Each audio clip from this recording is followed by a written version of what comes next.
Бажаю здоров'я, шановні українці. I wish you health, dear Ukrainians. On January 9th, I held a regular meeting of the staff. The main attention was paid to the situation in the Donetsk and Luhansk regions, those areas that are the hottest now.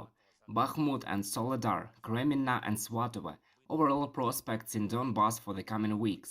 The battle for Donbas continues, and although the invaders have now concentrated their greatest efforts on Soledar, the result of this difficult and long battle will be the liberation of our entire Donbas. I thank all our warriors who defend our Bakhmut and demonstrate maximum resilience. I thank all the warriors in Soledar who withstand new and even tougher attacks of the occupiers. It is extremely difficult there, almost no whole walls left. Due to the resilience of our warriors there in Soledar, we have gained additional time and additional power for Ukraine. And what did Russia want to gain there? Everything is completely destroyed. There is almost no life left, and thousands of their people were lost. The whole land near Soledar is covered with the corpses of the occupiers and scars from the strikes. This is what madness looks like. I thank all our defenders for every step forward in other areas of the front line, for gradual advancement, very careful, calculated, and therefore absolutely reliable. The Commander-in-Chief, Commanders, Chief of Intelligence reported to the staff, we integrate into our defense system now combat means and equipment that we receive from our partners. We do everything to ensure that there is as little time as possible between the agreement on additional support and the application of this support on the battlefield. On January 9th, I held 4 more stages of negotiations with partners. We continue our diplomatic marathon, which began last year with a visit to Washington. During this day, Prime Minister of the Czech Republic, President of Slovenia, Prime Minister of Portugal, Prime Minister of North Macedonia.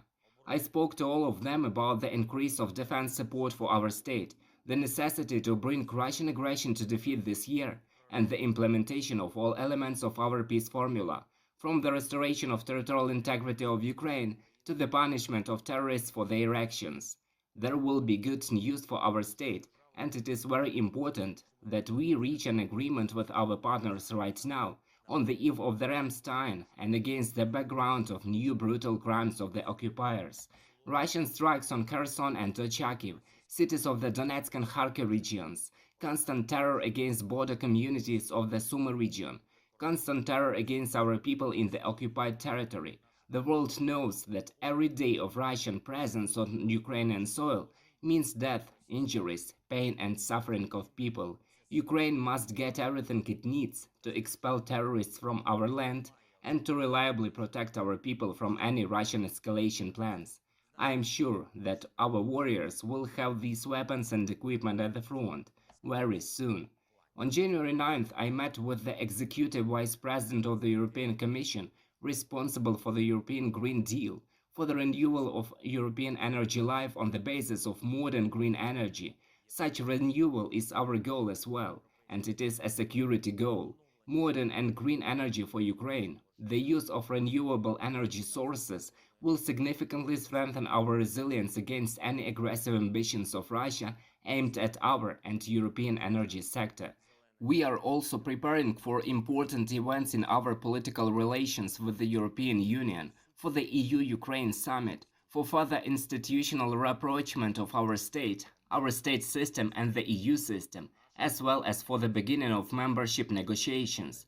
This is one of our most important tasks. I am grateful to everyone who brings the implementation of these tasks closer with their work.